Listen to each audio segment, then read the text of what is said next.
ma is ismert, részben pedig elfeledett gyógyító növényekről szól ez a közel fél évezredes herbárium, és sok hasonló kötet is az elmúlt századokból. A régi tudomány népi megfigyelések sorát gyűjtötte egybe, melyekről még ma is hallhatunk a Kárpát-medence egyes vidékein. Ha nyáron gyűjtünk valamilyen növényt, annak nincs olyan gyógyhatása, amilyen van mondjuk tavasszal meg ősszel, akkor legnagyobb a gyógyhatása. Akkor jó tavasszal, mikor szántunk. Hát minden növény Szent János előtt, akkor, az most június 24-én van. Addig a jó. Csak tiszta helyekről szabad gyűjteni gyógynövényeket, és délig főleg. Szedem ilyenkor, azt elteszem a télire. Terítem rajta az abroszokos, szarítom meg. Legjobb papírba tárolni.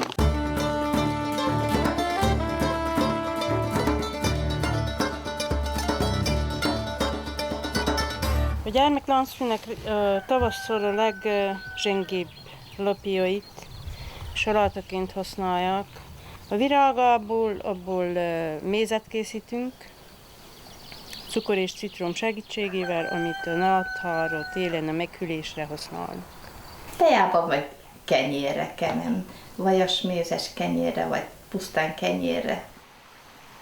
Ez a növény itt a terjőke kígyószisz. Az erdélyi népi orvoslásban egy nagyon fontos növény a hasmenéses megbetegedések kezelésében. Általában használják önmagában is, és használják teakeverékekben is. Ez a kövi rózsa, vagy fülbecsavaró fű. Az ember megnyomja, akkor kipréselhető belőle elég sok nedv. Ezt az ember be tudja cseppenteni a fülbe, a fülgyulladás csillapítására. Mennydörgőfűnek meg azért hívják, hogy régen a falusi házaknál, de napjainkban is lehet látni olyan falusi házakat, ahol a nádtetejű házakon van kövirózsa. Az a hiedelem, hogy amikor villámcsapás van, akkor az ellen megvéd. Itt egy elvirágzott, terméses állapotban lévő vérehulló fecskefű. Azért nevezik vérehullónak, egyrészt mert van benne egy tejnedv, egy ilyen szép narancsvörös színű tejnedv, és ezt a tejnedvet lehet arra használni, hogyha az embernek szemölcse van, rá csepegteti, és akkor azok a szemölcs darabok az esetek nagy részében pőkszerűen apró kis darabokba lehullanak. Amikor a kukorica kidobja a bajuszát, akkor begyűjtjük, megszárítjuk, lehet úgy frissen is, leönteni egy kis főtvízzel, és hát ugye azt is régen használták, gyulladásokra nagyon-nagyon jó.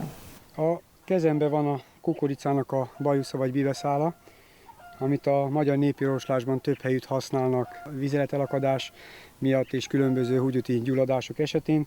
A modern terápiában is hasonló az alkalmazása, vesehomok újraképződés, és hát most egy gyakori alkalmazása még készítményekben a prostata jóindulatú megnagyobbodásának a kezelése. Főleg idősebb asszonyokkal, férfiakkal beszélgetek, és nekik a kertjükben fűszernövények vannak, kijárnak a mezőre, erdőre, ott gyűjtik, sokféleképpen felhasználják. Én azt tartom életfeladatomnak, hogy az idősektől összegyűjtsem, ezt valamilyen formában, könyvekben, élőszóban, sőt kezelésekben is átvigyem a mába, és azt látom, hogy van érdeklődés.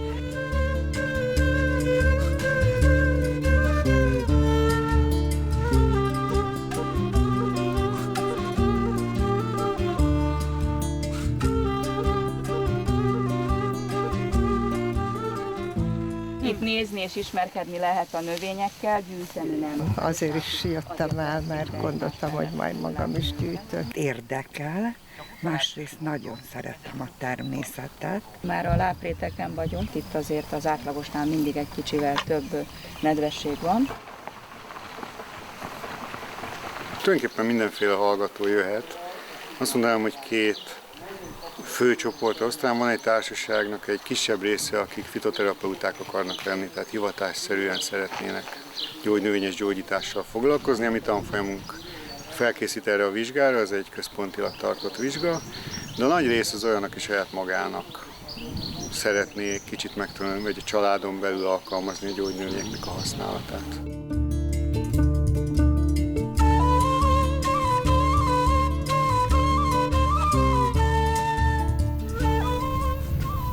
Elsősorban ezért jöttem el, hogy újabb dolgokat tanuljak meg, hogy milyen vadon gyűjthető növényekkel lehet itt megismerkedni, aztán ahol én lakom, ott miket fogok tudni gyűjteni.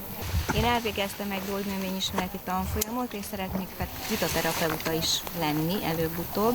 Nagyon vonzódom a vidékhez, nagyon szeretném azt a tudást megmenteni, ami fölhalmozódott. Kifejezetten sebgyógyítással foglalkozom, és elsősorban ezeket a növényeket igyekszem megismerni még jobban, hogy még jobban fel tudjam őket használni a munkám során.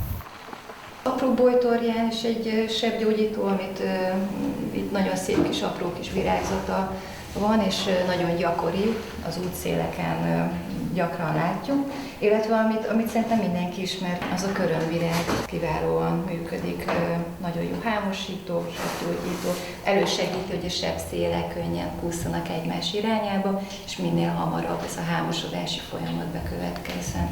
Ezek nagyon-nagyon kis olcsón előállítható dolgok, mert például egy körömvirág kenőcs elkészítéséhez tulajdonképpen ha a faluhelyen vagyunk, egy kis disznózsír kell, némi nemű türelem, egy jó fazék, és már is hónapokra elegendő sebgyógyító kenőcsünk van.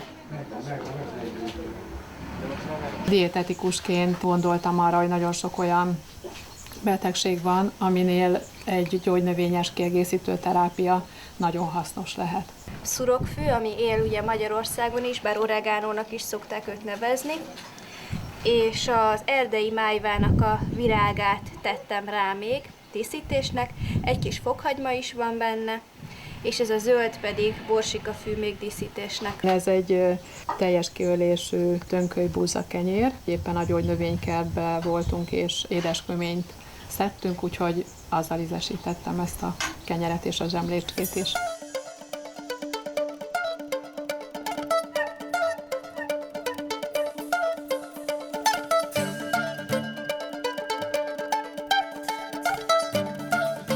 Ez egy nagyon összetett menü lesz, de egyetlen egy dolog fogja össze, az, hogy vadon termő növény, mindegyikben szerepel vadon termő növény. Összegyűjtöttük azokat, ami az étkezéshez szükséges. Ez a csalán, amit gyűjtöttünk, a zsenge csalán. Ez a porcsin, ez egy ilyen puskás növény, ez a korminnak a szőlőlevele. Ebbe fogjuk belegöngyölni majd a fűszeres rist.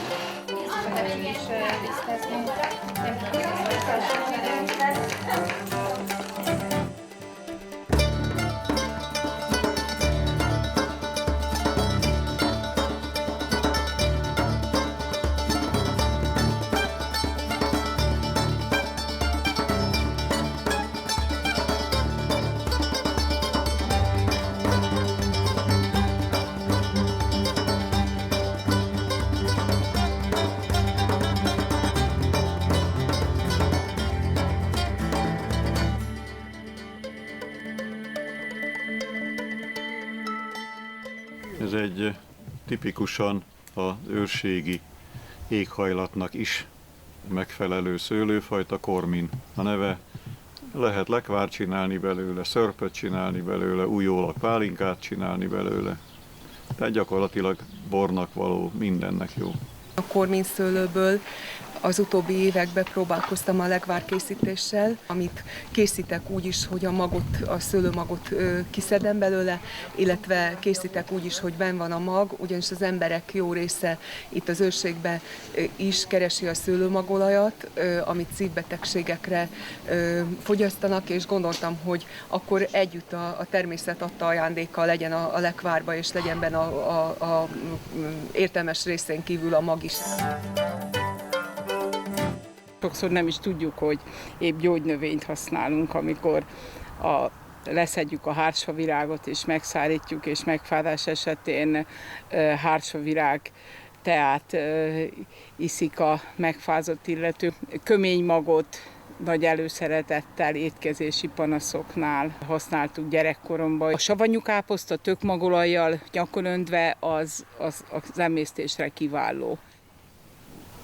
Gazdák ezt szeptember elején kezdték betakarítani, és mivel ilyen futónövényről van szó, a tövéhez közeli termések azok előbb beértek, ami a szár végén volt, az később, ezt így folyamatosan tudták betakarítani egész ősszel, egészen a fagyokig. Mikor már leesett a hó, akkor általában akkor szokták kezdeni ezt az olajpréselést.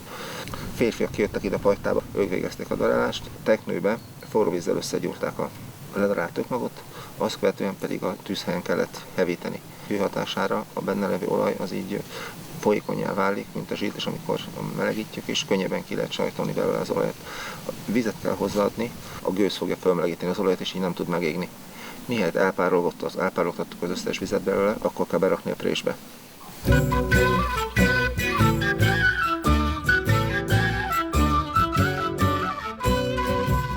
Tökmagolajból van hidegen sajtól, van pirított, van ez a hajdinával készített. A tökmagolaj az prostata problémák megelőzésére, gyógyítására szintén nagyon egy kiegészítő terápiaként. Akkor gyomorsagla van egy hatással, belső filmréteget képez a gyomorfalán, nem engedi, hogy a sabrongálja a gyomorfalat.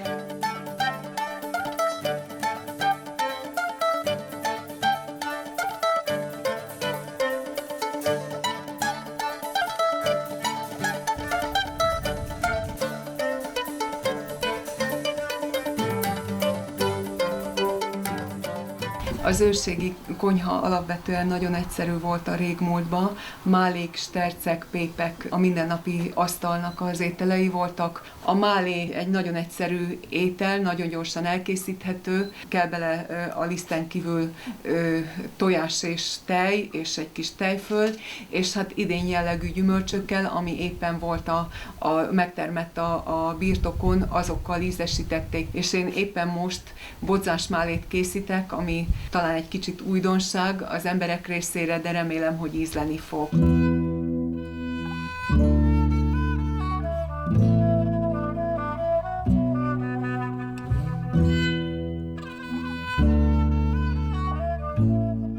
Puliszkát minden este, minden délbe főztünk, mert ez nálunk élet volt. Forró puliszkát, ha kiborítjuk, az gőzölög. És nem csak jó illata van, amikor gőzölög, hanem ha ráhajoltunk, és letakartak egy lepedővel, egy bármi takaróval, akkor az jól kiízasztott, és tulajdonképpen a hűlés ellen azt használtuk.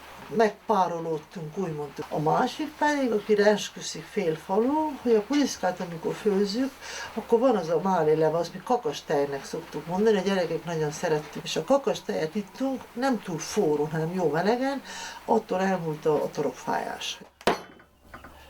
A töltikával a galuska nálunk annyira rendszeres és ünnepétel, hogy majdnem minden hétvégén elkészítik vasárnapra. Ez szőlő, ez egyik üvegbe, és ez martilapú. Mikor egy halotti tor van és 600 embernek készítünk töltikét, akkor a káposzta az nagyon drága mulatság. Szóval nagyon sok kellene levélnek, és akkor jön a zöld levél. Ez a csángógaluska, ez a töltike.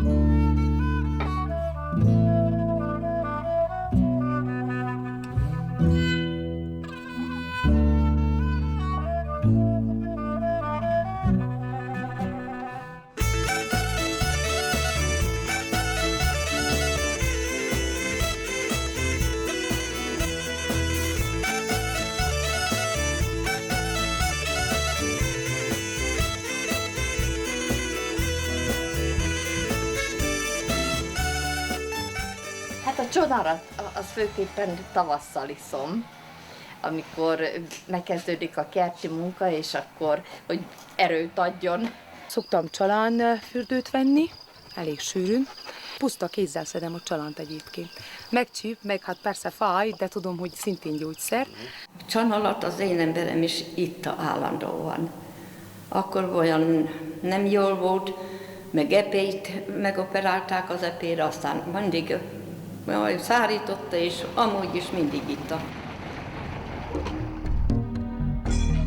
Az eledeleknek való plántáknak és azoknak, melyekkel étkeket készíteni szoktak, az tulajdonságait, ereit, munkálkodásait tanuld meg jól. Általuk mind te magadon, mind másokon segíthetsz. Így ír a régi fűvészkönyv a konyhakerti növényekről, melyek gyógyhatása sok helyütt ismert ma is. Amit is salánkon szerintem mindenki tud, hogy ebből a főzet vízhajtó hatású.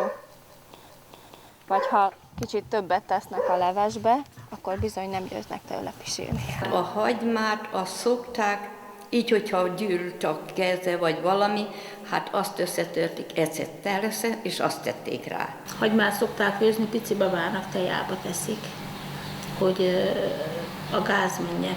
Szelet megindítja a pici babánál, kömény mag úgy szintén. A fokhagymát meg állítólag igaz, hogy ha fogafáj, rátenne az érre.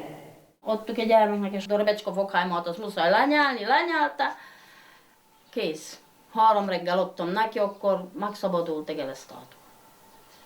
Beléteszem egy borkámba, olyan csavaros borkámba, és akkor cukrot teszek le, ízlés szerint vizet hozzá, és azt még 3 nap múlva is a hűtőbe béteszem, és olyan, mintha akármilyen finom üdítét innék.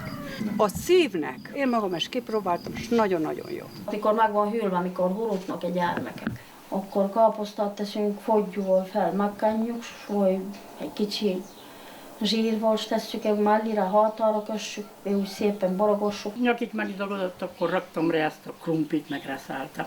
Egy tigályból tettem, de nem már is megsüttem, csak úgy, míg a lába ki ereszkedett. Ha valakinek eltörött a keze, gyűjtsétek a tojáshiát. Törték meg és ette meg. Az a legjobb kalcium bomba. Apusom mindig elmondja, hogy bármi bajod van, fiam, akkor egy kicsi édes tejfölt kössél rá.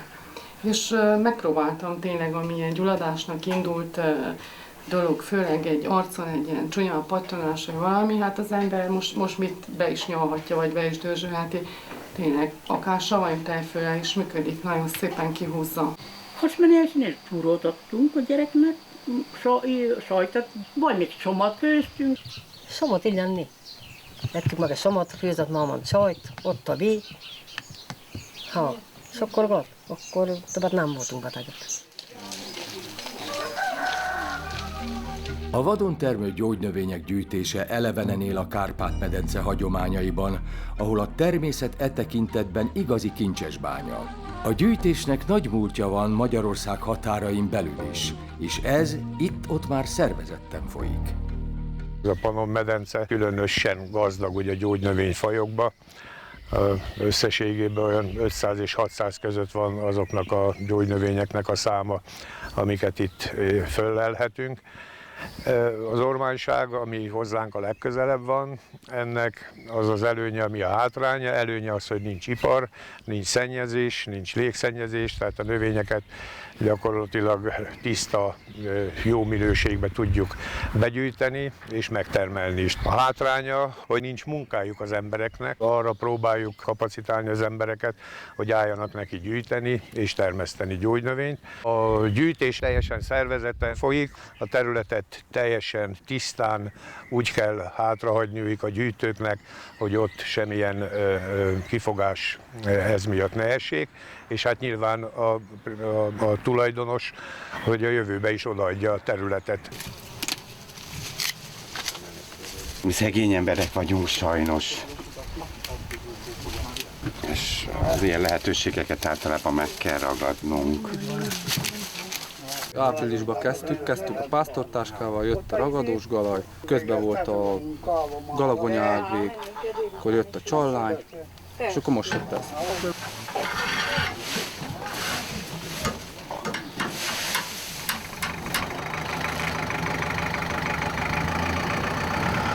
Azt szeretném, hogyha az ormányságnak ez a növény jelenteni a szőlőt, ami más vidéken a szőlőt jelenti az ott megélhetést kereső embereknek.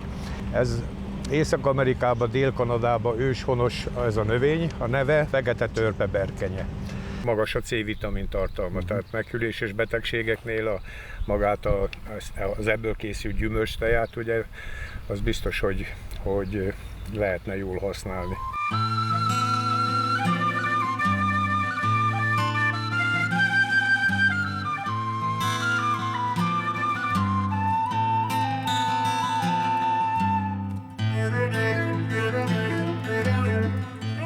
Jelen pillanatban a csipke és a boróka bogyónak a gyűjtése történik. Azon családoknak plusz kereseti lehetőség, akik egy kicsi szorgalmasabbak és nagyobb jövőképet látnak maguk előtt. Most a csipke feldolgozása folyik, a gyűjtést követően rákövetkező napon már a húsológépbe kerül, ami elválasztja a húst a magtól, előszárítjuk és utóérlesszük itt ebbe az üvegcsarnokba, és majd ezután kerül be a szárítóra. A Herbária ZRT székutasi gyógynövényfeldolgozó, illetve tea gyártóüzemében vagyunk. Éves szinten körülbelül egy ilyen 1000 tonna gyógynövénydrognak a feldolgozása folyik. Részben szerződött partnereken keresztül gyógynövényfelvásárlókon átérkezik az alapanyag az üzemünkbe, illetve a másik Balmazújvárosi üzemünk területére.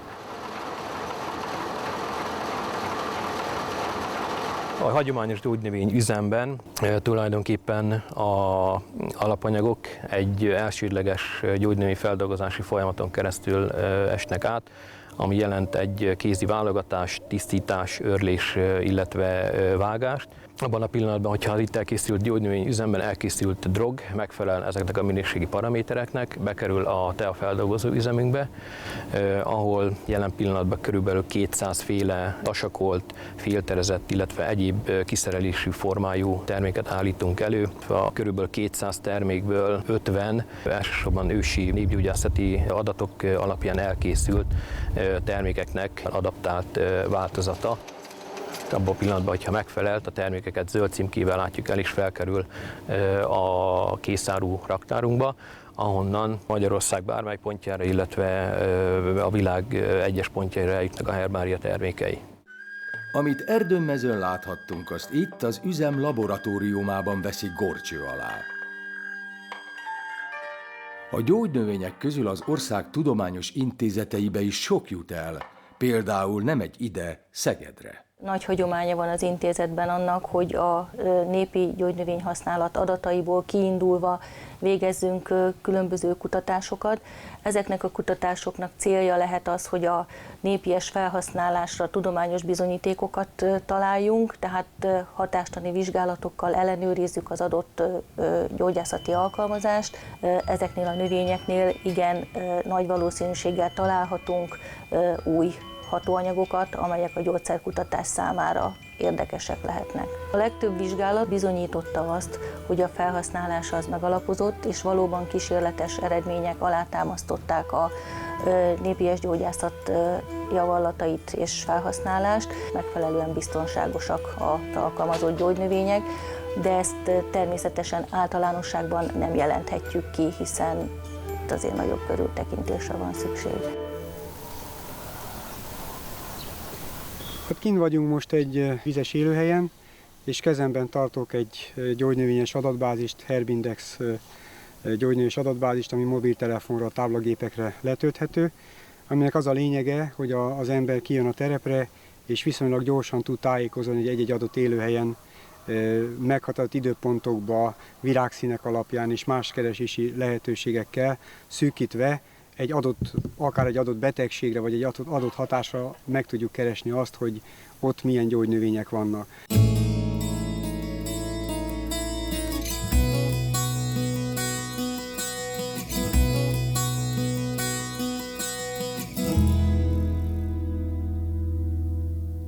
Jasán mindig úgy mondta, hogy azt mondja, tanuljátok meg, édesfiaim, hogy minden családnak megvan a maga titka. A fiataloknak inkább úgy kéne, hogy minden készen legyen.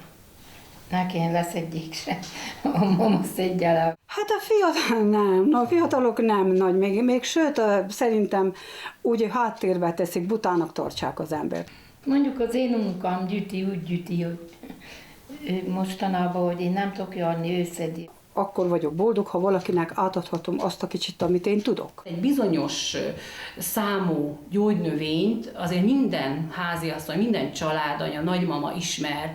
Hüvefába orvossága, ez tényleg úgy megy. Tavasztól őszig szedem a gyógynövényeket, a kertembe termesztem a fűszernövényeket, ezekkel minden nap élek, és azt figyeltem meg, hogy Magyarországon nem igen használják, és most kezdik újra tanulni. Azt látom, hogy van ennek jövője. Nagy hasznú dolog volna a népre nézve, ha a félrefekvő falukban, hol tudós orvos nincs, tanultabb személyek esmérnének meg egy-néhány hasznos orvosi plántát. Így ír a hajdani fűvészkönyv a gyógynövények helyes használatáról, jótékony hatásáról. És bár azóta nagyot fordult a világ, a természet titkainak ismerete máig irigyelt, ritka adomány maradt.